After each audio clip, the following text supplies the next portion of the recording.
मुख्यमंत्री पुष्कर सिंह धामी ने कहा है कि पूरा विश्व जलवायु परिवर्तन के संकट से जूझ रहा है। उत्तराखंड भी इस संकट से अछूता नहीं है। उन्होंने कहा कि सरकार का प्रयास है कि मौसम में बदलाव से आने वाली चुनौतियों का सामना कर सके। मुख्यमंत्री देहरादून में आयोजित जलवायु परिवर्तन और चुनौतियां विषय पर आयोजित सेमिनार में भाग लेने के बाद मीडिया से बातचीत कर रहे थे। मुख्यमंत्री ने कहा कि उत्तराखंड में जल स्रोत सूख रहे हैं, वनाग्नि भी एक चुनौती है। इस प्रकार सरकार ऐसे कार्यक्रम के जरिए इनसे निपटने के लिए अपनी पूरी तैयारी कर रही है।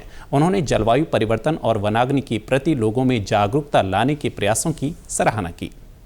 ये विषय बहुत ही महत्वपूर्ण है, जो हमें आगे आने वाली जो जलवायु परिवर्तन से होने वाली चुनौतियां हैं उनके समाधान के लिए या उसके प्रभाव को कम करने के लिए इस प्रकार की जो संगोष्ठियां हैं, इस प्रकार के कार्यक्रम हैं, वो जागरूकता लाते हैं। और हम जलवायु परिवर्तन के संकट से अब जूझ रहे हैं, प्रदेश के अंदर हो या देश के अन्य स्थानों पर हो।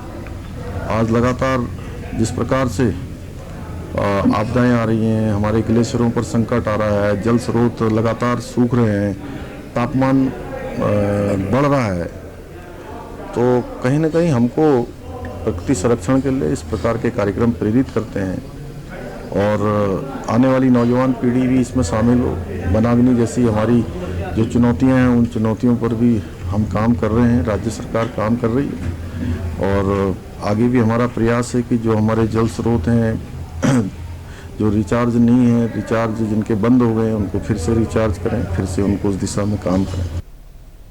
वहीं इस मौके पर यूथ फाउंडेशन के संस्थापक रिटायर्ड कर्नल अजय कोठियाल ने कहा कि जलवायु परिवर्तन चुनौतियों से निपटने के लिए फाउंडेशन राज्य सरकार के साथ मिलकर जल स्रोतों को पुनर्जीवित करने और वनाग्नि रोकथाम के प्रयास कर रहे हैं।